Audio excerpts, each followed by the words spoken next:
Hey y'all, welcome to TXC Tells All, or welcome back if you're one of our subscribers. So, we are talking about Nicole Linton today and the tragic crash that happened in LA. It took the lives of 6 people and injured a few others. Give people a chance to get on before we jump into it.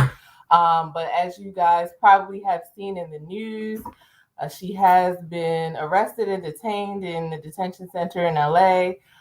There's been a lot of different rumors going on about her, about the crash, about what's going to happen next. So we're going to talk about it step by step. I did want to touch on some of the legal aspects of this. So, what she's being charged with and what that might mean if she's actually convicted. So, comment. Want to make this interactive. We've heard a lot about it probably in the news and on social media. So, let's talk about it. Of course, there's victims here, families that lost their loved ones. And, it's really a tragic situation on all sides. Hi, Vivian. Thanks for tuning in. How's everybody's week going? Been a busy week for me. I don't know about y'all. Busy day. But I did want to get on here and talk about this because I've been doing some research on it. As some of you may know or may not know, I do civil litigation. So I'm an attorney. I don't do criminal law. So some of the stuff that, they're talking about are, relatively new to me. I know generally, of course, murder and vehicular manslaughter. We'll talk about that. But the legal ramifications of what may happen to Nicole or Nurse Nikki, as some people are calling her. Now, did some research into that. Who's representing her? Hi, Judy. How you doing? Um, did you say glad to hear your reaction? That was so shocking to see. Yeah, it's crazy. Hi, Sharon. How you doing? So yeah, let's get into it. Give people a couple more minutes, but as people hop on, let's talk about who she is. So as I've been mentioning, Nicole Linton was the driver of the car, and I'll put up some clips. We'll look at those later if you haven't seen it. Really tragic. But anyway, she is a nurse. She was a traveling nurse. She was working in LA at it's Kaiser Permanente's West LA Medical Center. So she's a traveling nurse. She goes around and works in different places, but she's actually from Houston, Texas. So that's why you're seeing in some of the news articles, you'll see, Houston nurse, but she was actually working in LA, and that's why she's in the LA detention center. That's where the crash happened in the Windsor Mills area in LA. So she travels. She's 37 years old. They haven't mentioned anything, or at least I haven't seen anything in the news about any family as far as her background, any children, anything like that. And we'll talk about a little bit later about the rumors going around as to why she got into this tragic car crash. They say she was going about anywhere from 80 to 100 miles an hour when she crashed through that intersection. And basically, upon impact, the cars were inflamed, and that's what basically caused the death, the speeds, and the cars catching on fire. So let's really quickly watch. I'm going to share my screen with you guys. Bear with me here, so you can see a clip of the crash before we start talking about it. Right. So let me share with y'all. So here is just a video of the crash when it happened. So hopefully y'all can see that. And she just goes through the red light and crashes into the oncoming traffic. So hopefully y'all saw that. I'm not the best with sharing my screen on here, but hopefully y'all saw that or have seen it before. Hey, Debt Free Dad. Say, y'all know I'm late. My wife's been all over this case since she is from LA where this occurred. Yeah, it's been all over the news. So we'll talk about, let's get to, what's kind of going on now. So as y'all saw, she had a bond hearing, or maybe you didn't see. So let me give you the update. So she had a bond hearing. She is charged with 6 counts of murder and 5 counts of vehicular manslaughter. And we'll get into kind of what that means for her later on as far as the charges, how much jail time she could be facing. But anyway, so she had a bond hearing. The charges that are brought against her, she is eligible for bond, but the judge denied her bond. She was in the range of a $9 million bond. I saw some footage. They were asking the judge asked the defense attorney, her attorney, about how much she could afford. He said around 300,000, which was way below the threshold. But anyway, it didn't matter what she could afford because they concluded that she might be a flight risk as a traveling nurse. They said she didn't have any ties to the county other than the job that she had before. They felt like house arrest was not going to be sufficient here, so they denied her bond. Now, she was supposed to actually have a bond review hearing today. So for those of you that don't know, when you're denied bond initially, you can have the opportunity to still have a bond review hearing. So that means that your attorneys can reapproach the judge and ask the judge to review the case. And hopefully, if you were denied bond initially, your attorneys can then later make a case for you to get bond later. Her bond review hearing was supposed to be today, August 15th, and the judge postponed it until August 31st. So that's going to be kind of the next thing that happens in her case. Judy said, I read somewhere that she was already acting crazy or drunk at work. So that's one of the rumors that we're going to talk about. So let's kind of go down the rumor report. Well, before we get to that, so her bond review hearing was supposed to be today. Bond review hearing was postponed, so she'll stay in jail at least until her bond review hearing, which is now going to take place on August 31st.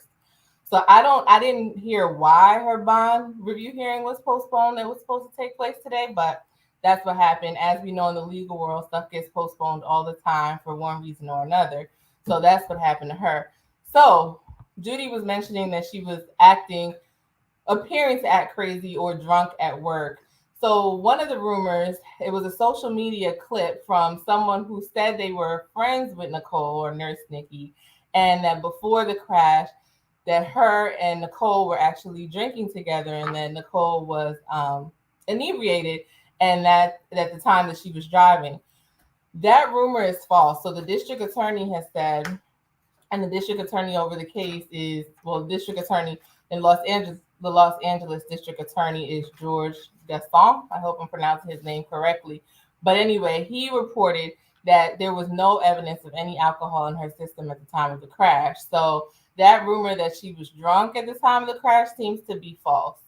The California, what are they called? California Highway Patrol that was doing the initial investigation at the site of the crash said that they're still looking into who that woman is that made the social media post about Nicole and her getting drunk before the crash, but they don't know who that woman is. So officially, as of right now, they say that she was not intoxicated at the time of the crash.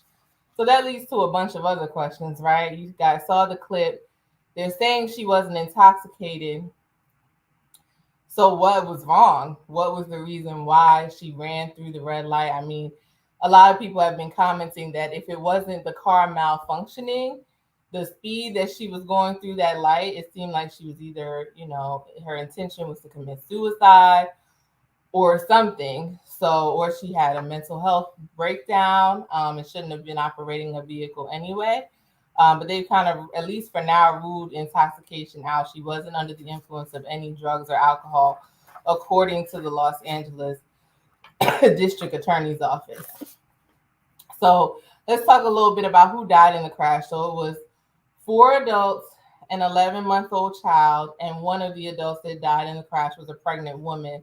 So they count her unborn child also as one of the deaths. So we have 6 people altogether that lost their lives in that crash. Truly sad how your life can change in an instant. I mean, I was even watching the clip of Nicole's car running through the red light and hitting those other cars, and there was some cars around her that kind of just, were able to get out the way. And it's like, can you imagine like just being in that area and your life being spared as these other people it's just terrible lost their lives. I mean, the 11-month-old child was in that car. So crazy. So let's talk about the amount of time that she could be facing. She has 6 counts of murder and 5 counts of vehicular manslaughter with gross negligence. she could be facing up to life in prison if she is convicted on all of those charges. So, who does she have representing her? Which a lot of times in criminal cases is important. Who's your representation? Did she go with, a public defender, or is she being represented by private counsel? So as of right now, it looks like she's being represented by private counsel. I'm gonna share my screen with y'all so you can see who her counsel is now.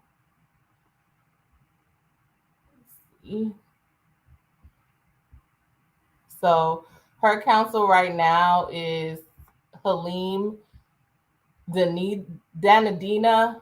I might be butchering his last name, but anyway, he is the partner lead counsel that's representing her at the firm Worksman, Jackson and Quinn, pretty large criminal defense firm out there in LA.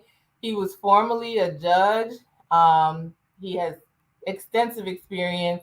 You can see over 70 jury trials as a judge for the Los Angeles County Superior Court. He also was a deputy district attorney for the Los Angeles County District Attorney Major Crimes and Hardcore Gang Division. So he's a adjunct law professor at the University of California at Los Angeles. So he has extensive experience, and then he also has an associate that's working with him on the case. So I mean, he's not, from my knowledge, I'm out here in Houston, but from what I've read and heard about him, he has some pretty extensive experience. So she's definitely probably paying a pretty penny for that criminal defense representation. So at the first bond hearing, one of the things that they took up with the judge was her arraignment. Now, the arraignment, usually when a person is arrested and charged, they actually are read their formal charges at the arraignment hearing. So when she goes to her arraignment hearing, which the attorney asked for it to be continued and pushed it back to October 6th. Now, that means if she gets denied bond until October, that means she'll sit in jail until her arraignment. At her arraignment, she'll be read her formal charges. Now, we know she's been charged with the 6 counts of murder, 5 counts of vehicular manslaughter with gross negligence, but the official charges will be read to her at that arraignment, and then she'll be able to enter a plea of not guilty or guilty. Honestly, what we see usually in criminal cases is if a person is represented by an attorney, especially a private attorney, they're usually putting in a plea of not guilty, and then the case will continue on through investigation and discovery and possibly till trial, or until, the defense is able to make a deal with the prosecutor as to what is going to happen here. So it'll be interesting to see two things come August 31st when she has her bond review hearing. Is she going to be able to get bond? And then come October, what's going to happen at arraignment? What type of plea is she going to put in? What do y'all think? Comment in the comment section. Let me know. Do you think under these circumstances that she should be able to get bond? Do you think she's a flight risk? I was kind of thinking about that. She has no prior criminal history. Now, one of the rumors is that she had been involved in multiple different car accidents or issues on the road. I saw one that said she had been involved in 13 other car accidents. The last one supposedly was in 2020 that involved an accident where there was bodily injury, but the district attorney's office said they didn't have any further information on that as of right now.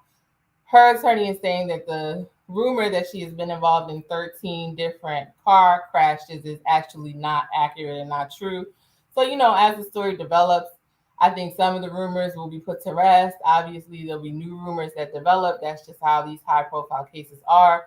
But it will be interesting to see if she does get bond. But the judge was pretty clear that she didn't think bond should be even an aspect in this case, at least not right now.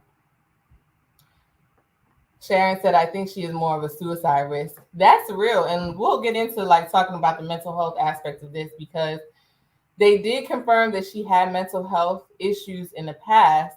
So she's already struggling with that, obviously. And then this on top of that is I can't even imagine. Judy said, yes, how can anyone cause so many accidents like that and be set loose? Yeah, I mean, just thinking about the victim's family, it's really hard. I know one of the victim's sisters, I think her first name is Ashley. She was the woman who was pregnant and lost her life. her sister made a statement to the media and said that, she forgives her for what happened, and, that her life was spared because she has to live with what she did for the rest of her life. And I was like, that is deep for her to be even able to say at this point, when it just happened on, I think, August 4th, just, almost less than 10 days later, that she can actually see it in her heart to forgive her. That is big. Debt Free Dad said bond is to secure the defendant's presence in court. She should get bond, in my opinion, with conditions in place. Yeah, I don't know if I believe necessarily she's just gonna flee the country and go to Mexico. I mean, I think, like Sharon said, suicide is the bigger issue with her, with maybe conditions that she be on some type of mental health watch or get some type of mental health evaluation before she is allowed to get out on bond. Um, Hit the like button. Yes, please hit the like button. So what does Vivian say? Vivian said probably no bond, but her state of mind will play a big part. I will be surprised if she pled guilty. Yeah, I would be surprised. I think if she, you know, obviously her family or her loved ones have to be involved in, getting her legal representation. And if she's hiring that pretty high profile criminal defense attorney, she is probably planning to plead not guilty and, at least try to see where things fall after an full investigation is done. Let's see if we have any more comments here. So as far as bond, I don't know. I don't think she's going to get it. Do I personally think she should? I don't know. It's a hard situation because they said she was not intoxicated and she wasn't under the influence of drugs. I think I would need some more information as to what happened here. Was it really just a mental health break? Since her defense attorney has made comments to the press about her mental health condition, I think they may try to go with maybe an insanity plea or some type of mental health evaluation to see if they could get her less time. No FTA prior if the prior accidents weren't alcohol related. Okay. Yeah. So, I mean, I don't think the prior accidents were alcohol related. So we'll see what happens. I mean, it really will be interesting to see how this one develops. But I don't think she's getting out of jail before her October 6th arraignment. Let's see, what other rumors did we have going on? So the mental health issue. So her lawyer on August 8th said that she had a profound history of mental health problems. They haven't went into detail about that, but I was actually having a discussion with someone that when people are out here driving, it might not be a bad idea to consider having mental health evaluations be part of like the DMV process, because you hear about a lot of accidents, not just collisions, but even people with road rage getting out of their cars and killing people because they cut them off in traffic. Where's there mental health issues involved? There are people driving around that shouldn't be. We're always worried about intoxication, right? Drugs and alcohol. But what about mental health? It could be just as dangerous, and this might be a change in the law. People can't be driving around here that don't have the mental capacity to do so. Jeffrey Dad said, I understand why the judge gave her a bond. He's an elected official and the media is watching. Why they didn't give her a bond. Yeah, I understand. It's a high profile case, so the judge obviously is going to take that into account. Even though they say, they shouldn't, they should just focus on the law and the facts. If you have a high profile case where the media is watching and it's getting a lot of immediate attention, the judge is definitely taking that into consideration. There was a rumor of a breakup. Yeah, so there was a rumor of a breakup. So the same woman who the California Highway Patrol that did the investigation said they saw the video about the women talking about her getting drunk with her because she had just, broken up with her boyfriend and she was upset about it. They said that they haven't been able to identify that woman, and then there was no alcohol in her system. So I don't know if the two are, combined. Was she lying about the alcohol and lying about the breakup, or was she just lying about the alcohol and the breakup is actually real? But right now, that's pretty much all I've heard as far as motive that she had, other than the mental health issues, that she had this breakup. She was upset about it. It happened right before, or she was at least communicating about being upset about the breakup right before the crash happened. But other than that, we have no motive as to why this nurse that worked in the ICU, this is somebody with a highly sensitive important job. She's working in the ICU in a hospital in LA. So a lot of people were saying, even though she wasn't intoxicated, if she was having mental health issues, she was working in the ICU where she could have caused harm to someone, a patient, or caused somebody to lose their life, even in that aspect. So, what was the evaluation of her mental status, even for the type of work that she does? So, it was a lot. Sharon said texting and driving. The speed she was going is just crazy. I mean, if y'all see that crash, the speed, I mean, texting and driving can certainly be dangerous. And if she was just texting and not paying attention, maybe she was texting about the breakup, but I mean, that'll all come out in the discovery in the case. I don't know if her phone made it, but as they do discovery into the crash, I'm sure her text messages and phone calls and all of that will come out as well. Hi, Court Nicole 8 said I watched the clip and I don't see how it could have been an accident. It doesn't even look like she tried to stop. There's no way she did not see all those cars driving past. True. I don't see how it could have been an accident either, but what was the motive for her to do that? I mean, it's one thing, and mental health, obviously, depending on what mental health issue you're going through, it can take many different forms.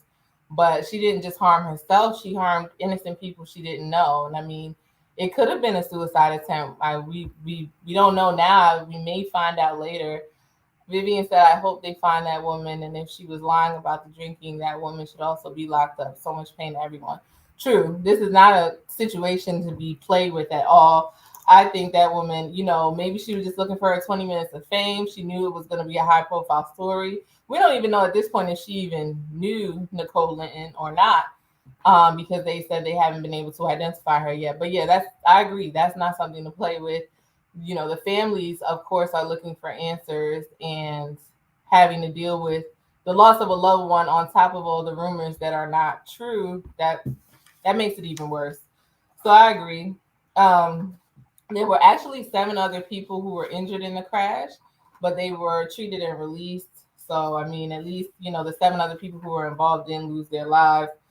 But y'all, it's a sad situation. I really did just want to get on here and touch on it. You guys have given some really good feedback on, your thoughts. I want to do a follow up on this once she gets her bond hearing on August 31st to see if she is, allowed to get bond. But I just don't see it happening in this case. I think the next big part of her case will be the arraignment on October 6th. And we'll just have to see what happens. So, it's a sad situation. My heart goes out to all the families who lost their loved ones, the 11-month-old baby, the unborn baby. It's just a really sad situation. Ashley, one of the adults who died, is a mother. She has other children. So it's just a lot of people that are affected. Obviously, Nicole Linton, her whole life has changed. Her life will never be the same after this. So it's just a lot. But I think, that's why we talk about mental health and mental health being extremely important, because things like this, mental health is real. It's serious. If you haven't, checked out our channel, I did do a video a few months back on mental health, and we spoke with a licensed counselor who was just talking about mental health issues and, what to look out for. So if you know anybody, this is a true testament to, kind of stepping in. If you do know somebody that's struggling with mental health, it's hard because obviously the person has to want the help too. But, I know maybe people who knew her, who worked with her, that may have saw signs of her having a mental health breakdown, wish they may have, said something, and maybe that could have changed the outcome, or maybe somebody close to her had pushed a little harder to try to get her some help if she was truly having some serious mental health issues, which I think she was. I mean, I don't know her personally, but we'll learn more information about the case as it goes forward. But yeah, mental health is so real. Take care of yourself, take care of your loved ones. Physical health is one thing, but mental health is just as real. Sharon said prayers for all involved in this tragic situation. Truly prayers for all the families, including Nicole's and the families who lost their lives. Prayers for everyone. But thank y'all for joining in with me today. I'm going to leave it at that. Let's keep the conversation going in the comment section. If you missed the live, make sure you check it out and play it back. But anyway, y'all, thanks for tuning in. We'll check back in on this story the Nurse Nikki Nicole Linton story come. I probably give it till October and see what new information develops and what happens at her arraignment. Few last comments. Vivian says she will need to be on suicide watch because it sounds like it's heading that way. Definitely, I think she should be on suicide watch in there. Judy said, "Great live stream, prayers for all the victims." Definitely. Let's end on that note, y'all. Take care. Thanks for joining in. I'll see you next time.